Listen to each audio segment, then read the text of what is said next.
La vida de Valeria se regía por datos. Como científica biomédica, su mundo era un universo de precisión, de hipótesis comprobadas y resultados verificables. Su apartamento en Madrid, de un minimalismo casi quirúrgico, era un reflejo de su mente. Cada objeto en su lugar, cada superficie impecable, un santuario de orden contra el caos del mundo exterior. En las fotos que decoraban las paredes, ella y Hugo sonreían, una pareja exitosa y atractiva, la imagen perfecta de la felicidad moderna. Junto a ellos, siempre, la pequeña Sofía, su hija de 7 años, el único eje inquebrantable de su universo, el único dato que no necesitaba ser analizado para ser comprendido. El amor por ella era absoluto, una verdad fundamental.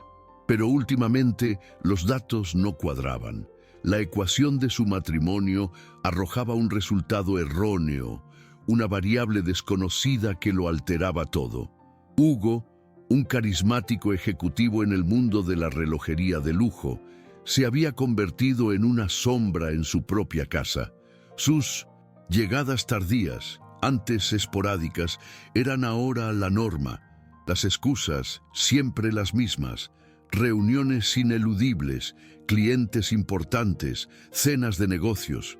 Su voz al teléfono sonaba lejana, como si estuviera al otro lado de un abismo y no a unos pocos kilómetros de distancia. Valeria, entrenada para observar y analizar, no podía ignorar las señales. El teléfono de Hugo, que antes dejaba en cualquier sitio, ahora siempre estaba boca abajo sobre la mesa.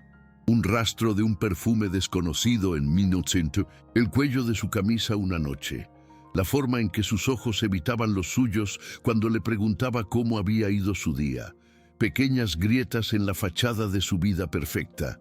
Y ella, la científica, la mujer de lógica, hacía lo que nunca hacía en su laboratorio. Ignoraba la evidencia. Se decía a sí misma que era el estrés, la presión de su trabajo. Se repetía que la pasión de los primeros años simplemente se había transformado en una rutina cómoda y estable. ¿No era eso lo que le pasaba a todas? Las parejas. Se aferraba a los recuerdos, a las fotos en la pared, como si fueran la prueba irrefutable de que todo estaba bien. Justificaba su distancia emocional como cansancio y sus mentiras como pequeños descuidos, porque admitir la verdad era enfrentarse al colapso de todo lo que había construido. Era más fácil vivir en una hipótesis cómoda que en una realidad dolorosa. Esa noche, el cielo de Madrid se rompió en una lluvia torrencial. Las gotas golpeaban con furia los ventanales del apartamento, un presagio del caos que estaba a punto de desatarse en el interior. Sofía, que se había quejado de un leve malestar por la tarde, ardía en fiebre. Su pequeño cuerpo se sacudía en una convulsión aterradora, sus ojos en blanco. El pánico, frío y afilado, atravesó a Valeria. ¡Hugo!, gritó al teléfono, con la voz quebrada por el miedo. ¿Dónde estás? ¡Es Sofía! ¡Está muy mal! La respuesta de su esposo llegó con un eco extraño, distante. Val, cálmate. Estoy en una reunión de negocios ineludible con un cliente importantísimo. No puedo salir ahora. Su tono no era de preocupación, sino de fastidio. De fondo, Valeria no escuchó el murmullo de una oficina, sino el tintineo de copas, música suave y risas contenidas. No lo entiendes, Hugo. Es una emergencia, suplicó. Llama a una ambulancia. Te llamo en cuanto pueda, dijo él, y colgó. El silencio que siguió al pitido del teléfono fue más ensordecedor que la tormenta. Estaba sola, completamente sola, con el corazón hecho un nudo de hielo. Envolvió a su hija en una manta y corrió hacia el hospital, desafiando la lluvia y la noche. En la sala de urgencias, el tiempo se estiró hasta convertirse en una tortura. Cada tic-tac del reloj en la pared era un martillazo en su alma. Sofía había sido llevada adentro y ella esperaba, impotente, en un limbo de luces fluorescentes y olor a desinfectante. Para distraerse del abismo que se abría a sus pies, levantó la vista hacia un televisor colgado en una esquina que transmitía en directo la gala benéfica anual del hospital. Y entonces la realidad la golpeó con la fuerza de un rayo. Allí estaba él, Hugo, impecable en su smoking, sonriendo a las cámaras. Del brazo llevaba a una mujer despampanante con un vestido de gala rojo que se ceñía a su figura. Se reían, parecían felices. El presentador de la gala se acercó a ellos. Y aquí tenemos al exitoso empresario Hugo Castillo, acompañado por la eminente doctora Isabela Reyes, nuestra jefa de neurología pediátrica. El aire abandonó los pulmones de Valeria. La doctora Reyes, la neuróloga pediátrica, la única especialista que, según le había dicho una enfermera minutos antes, podría salvar la vida de su hija. La misma doctora que, según esa misma enfermera, estaba fuera de servicio y era inlocalizable. La reunión de negocios ineludible. El cliente importante. Todo era una mentira. Una cruel y espectacular mentira. Su mundo no se estaba agrietando, se había hecho añicos, y los fragmentos, afilados como cristales, la estaban destrozando por dentro. La imagen en el televisor se congeló en la mente de Valeria, quemándose como un negativo fotográfico. Hugo, Isabela, sonriendo, el sonido de la sala de urgencias, el llanto de un niño, el bip rítmico de los monitores, las voces apuradas de las enfermeras, se desvaneció en un zumbido ensordecedor. Sus manos, que sostenían un vaso de plástico con agua que no había tocado, comenzaron a temblar violentamente. El vaso cayó, derramando su contenido en el suelo pulcro, pero ella no lo notó. Su mundo entero se estaba derramando, vaciándose. Un joven médico residente, con ojeras que delataban una guardia interminable, se acercó a ella con una expresión grave. «Señora Castillo, hemos estabilizado a Sofía, pero su fiebre no cede. Los resultados preliminares sugieren una posible meningitis bacteriana aguda. Necesitamos actuar ya». Valeria asintió, incapaz de formar palabras. El rostro del médico se contrajo con una mezcla de profesionalismo y compasión. «La situación es crítica. Necesitamos la intervención inmediata de un neurólogo pediátrico de élite. La jefa de nuestro departamento, la doctora Isabela Reyes, es la mejor. La única que podría manejar un caso tan severo con garantías». Hizo una pausa, revisando su tableta con frustración. «Pero está fuera de servicio esta noche. Hemos intentado contactarla, pero es inlocalizable». Inlocalizable. La palabra resonó en el cráneo de Valeria como un eco burlón. Estaba perfectamente localizada. Estaba a unos pocos kilómetros, bebiendo champán, colgada del brazo de su marido. La ironía era tan cruel, tan absurdamente macabra, que una risa seca y amarga pugnó por salir de su garganta. Se la tragó, sintiendo el sabor del veneno. La rabia, un animal salvaje, arañaba su interior, exigiéndole gritar, correr a esa estúpida gala y arrastrar a esa mujer por el pelo hasta la cama de su hija. Exponer a Hugo frente a todos, destruir su mundo de lujo y mentiras como él había destruido el suyo. ¿Pero qué? ¿Aún pasaría después? Podría confiar la vida de Sofía, el delicado cerebro de su pequeña, a las manos temblorosas y conmocionadas de una mujer recién humillada. Una mujer que, en ese momento, la odiaría.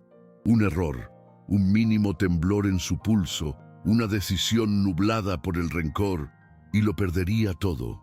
No podía permitírselo. Y entonces, por encima del huracán de dolor y furia, otra voz emergió. Una voz fría, precisa, analítica. La voz de la científica, la que no actuaba por impulso, sino por estrategia, la que evaluaba variables y calculaba el resultado más probable. Un arrebato emocional era una variable incontrolable, un riesgo inaceptable. Necesitaba control. Se irguió. Su espalda, antes encorvada por el miedo y la conmoción, se enderezó en una línea recta y desafiante. Sus ojos, nublados por las lágrimas que se negaba a derramar, se enfocaron con una claridad helada.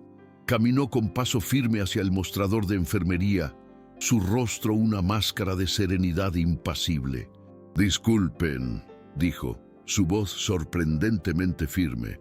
No era la voz de una madre aterrorizada, era la voz de una autoridad. «Soy la doctora Valeria Torres». Sacó su identificación del hospital donde trabajaba y la colocó sobre el mostrador. «Colega biomédica, quiero un informe completo del estado de la paciente Sofía Castillo. Ahora». El personal, acostumbrado a tratar con familiares angustiados, parpadeó sorprendido ante el cambio. Le entregaron la tableta con el expediente de Sofía. Valeria lo leyó, asintiendo, su mente procesando los datos con una velocidad vertiginosa.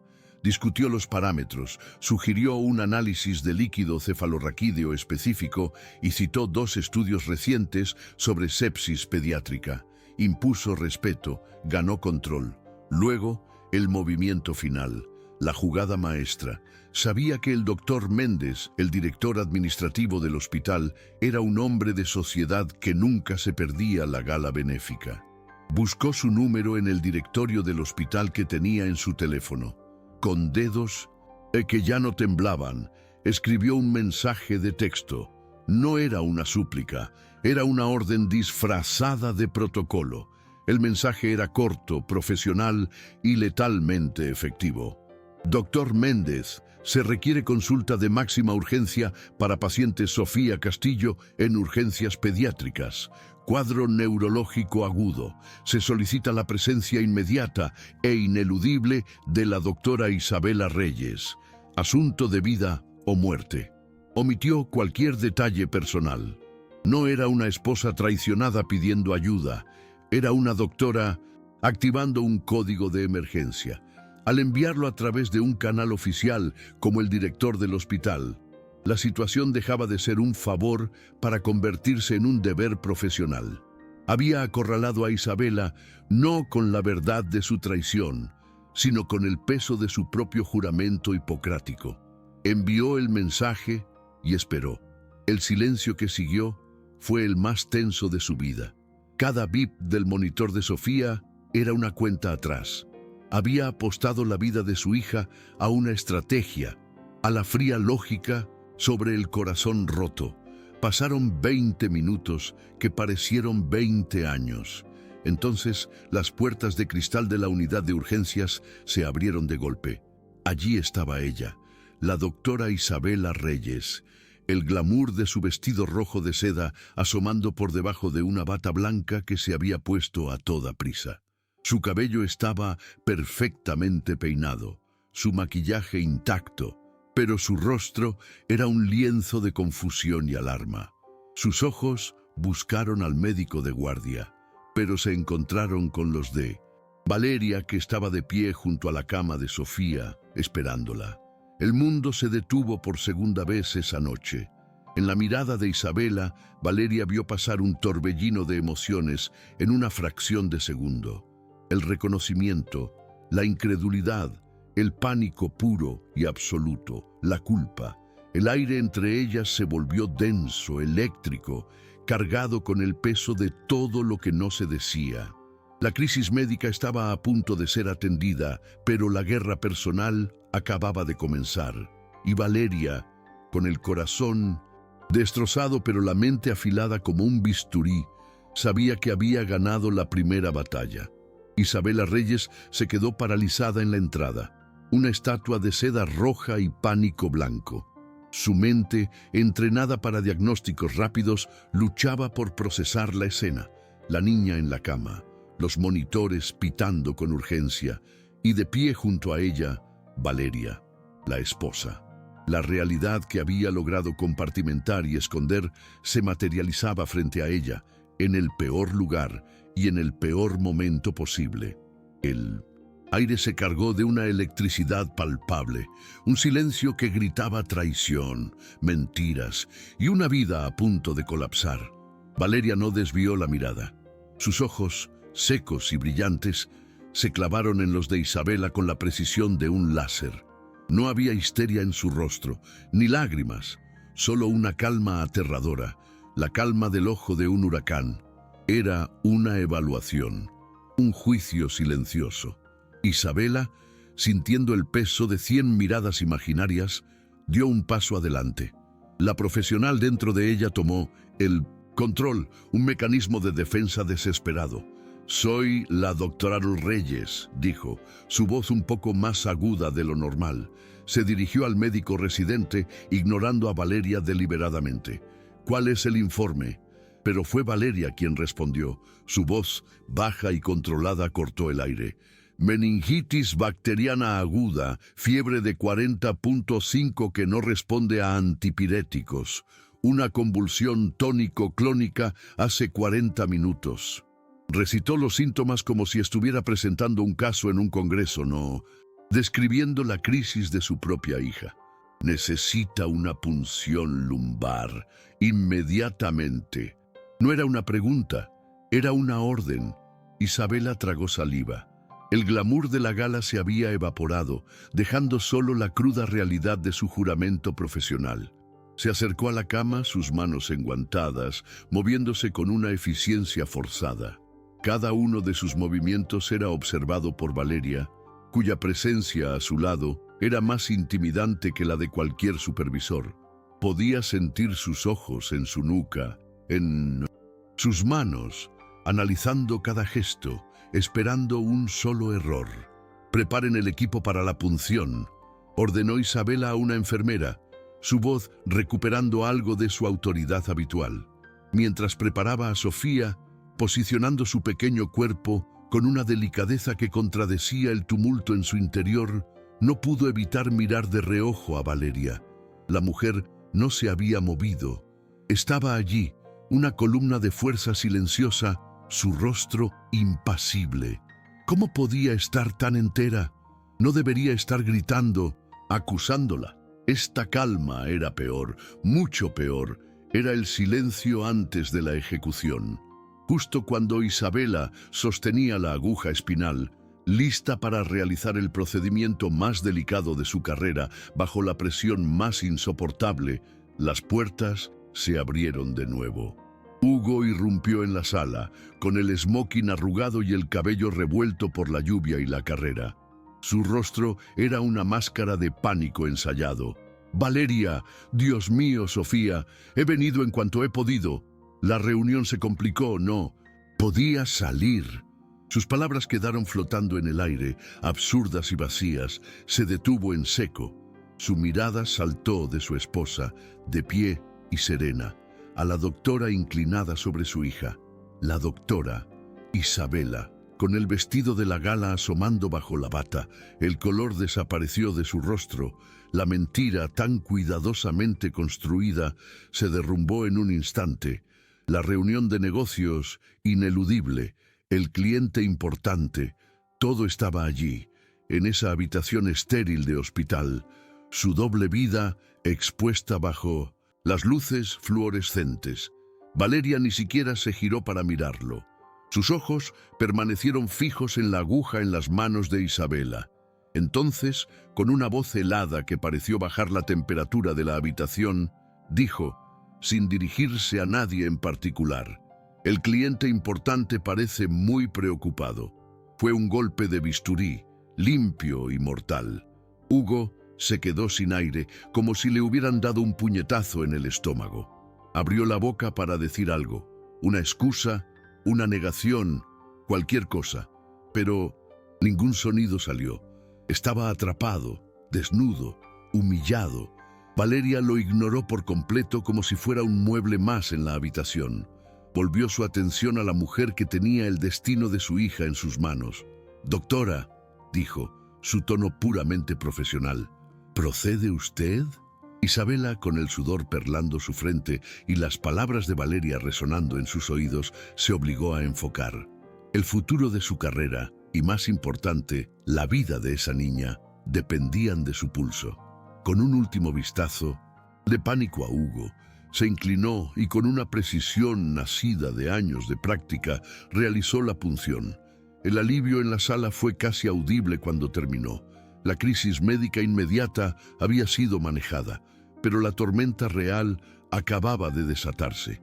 Hugo seguía paralizado junto a la puerta, un fantasma en su propia tragedia. Isabela se retiró de la cama, evitando la mirada de todos. Valeria por primera vez se inclinó sobre Sofía, le acarició la frente y le susurró algo al oído. El muro de contención se agrietó por un instante, revelando a la madre aterrorizada que había estado escondiendo. Pero cuando se enderezó y finalmente miró a su esposo, el muro estaba de nuevo en su lugar, más alto y más fuerte que nunca. No dijo nada, no necesitaba hacerlo. Su silencio era la condena más ruidosa que Hugo había escuchado en su vida. Había ganado la batalla sin levantar la voz. Había salvado a su hija y en el proceso había expuesto la mentira, recuperando el control de su universo destrozado. La guerra apenas comenzaba, pero ella ya había elegido sus armas, la inteligencia, la dignidad y un silencio devastador. La noche en el hospital se extendió como una mancha de tinta, borrando los límites entre las horas. Sofía, estabilizada gracias a la pericia forzada de Isabela, dormía bajo el efecto de los sedantes. Hugo, después de un intento fallido de dar una explicación incoherente, se había desvanecido en la noche, incapaz de soportar el peso del silencio acusador de su esposa. Valeria no derramó una sola lágrima. Las había guardado todas, convirtiéndolas no en agua, sino en combustible. En los días que siguieron, mientras Sofía se recuperaba lentamente, Valeria actuó con la precisión de un cirujano. No hubo gritos, ni escenas, ni llamadas furiosas. Su venganza no sería un estallido, sino una implosión silenciosa y controlada del mundo de Hugo. Una mañana, mientras él estaba en la oficina intentando salvar las apariencias, recibió un correo electrónico de su banco. Asunto: liquidación de activos. El apartamento minimalista, su santuario de éxito, había sido vendido. Lo que Hugo nunca supo, o nunca se molestó en leer en los documentos que firmó años atrás, era que la propiedad estaba a nombre de una sociedad controlada enteramente por Valeria, un regalo de sus padres que ella había protegido legalmente. Los fondos de sus cuentas conjuntas, donde él depositaba su sueldo de ejecutivo, habían sido transferidos a una cuenta de fideicomiso para la educación y el futuro de Sofía. Valeria había documentado meticulosamente, con extractos de tarjetas de crédito y reservas de hotel, cómo Hugo había estado desviando dinero de la familia para financiar su doble vida. Legalmente, él no tenía nada que reclamar. La noticia de la traición se extendió como un virus por sus círculos sociales. No fue Valeria quien habló, fue el silencio. El silencio de su ausencia en los eventos, la venta repentina del apartamento, la forma en que los amigos en común, al llamarla para saber qué pasaba, solo recibían una respuesta tranquila y digna: Hugo y yo estamos separándonos. Sofía y yo necesitamos empezar de nuevo. La historia se contó sola, y en cada versión, Hugo era el villano. El hombre que abandonó a su hija enferma por una noche de gala con su amante. Su carrera, construida sobre una imagen de carisma y confianza, se desmoronó. Los clientes de relojes de lujo no querían asociarse con un escándalo tan sórdido. Perdió contratos. Fue marginado en su propia empresa. Los amigos le dieron la espalda. Isabela, cuya reputación en el hospital quedó manchada por el incidente, solicitó un traslado a otra ciudad, buscando el anonimato que Madrid ya no le ofrecía. Hugo se encontró solo, completamente solo, en un pequeño apartamento alquilado, rodeado de cajas que no se molestaba en desempacar. El eco de su vida perfecta era lo único que le hacía compañía. 2 años después, el sol de la tarde se filtraba a través de las hojas de los árboles en el Parque del Retiro, pintando manchas doradas sobre el césped. Sofía, ahora con 9 años y una energía inagotable, corría detrás de una pelota, su risa resonando en el aire tibio. Valeria la observaba desde un banco, una sonrisa genuina y serena en su rostro. Ya no vestía con la rigidez funcional de antes. Llevaba un vestido ligero y su cabello, antes siempre recogido en un moño severo, caía suelto sobre sus hombros. Su nuevo apartamento no era un laboratorio minimalista, sino un hogar. Las paredes estaban llenas de los dibujos de Sofía, las estanterías repletas de libros y las superficies, a veces, tenían el desorden feliz de una vida vivida plenamente. En el trabajo, había liderado un proyecto de investigación que había conseguido una financiación importante, consolidando su reputación como una de las mentes más brillantes en su campo. Estaba rodeada de un pequeño pero sólido círculo de amigas que la habían sostenido en la oscuridad y ahora celebraban su luz. A veces oía rumores sobre Hugo, un trabajo de menor categoría, una vida solitaria. Ya no sentía rabia, ni siquiera lástima. Sentía una indiferencia tranquila. Él era solo un dato de un experimento fallido, una hipótesis que había sido refutada, una variable que había sido eliminada de su ecuación.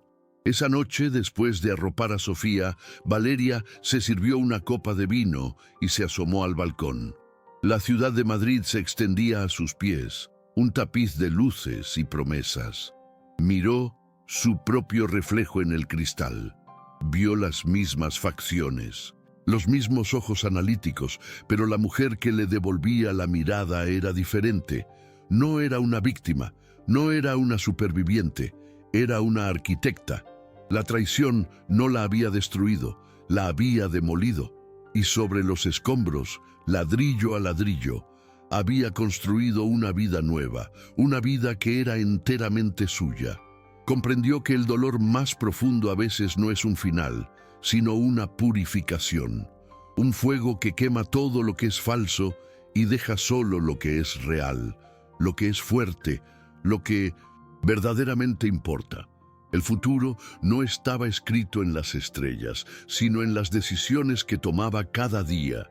Y ella, por primera vez en mucho tiempo, se sentía libre. Cuéntame en los comentarios desde qué país nos estás viendo. Me encantará leerte. Y no olvides suscribirte para no perderte más historias como esta.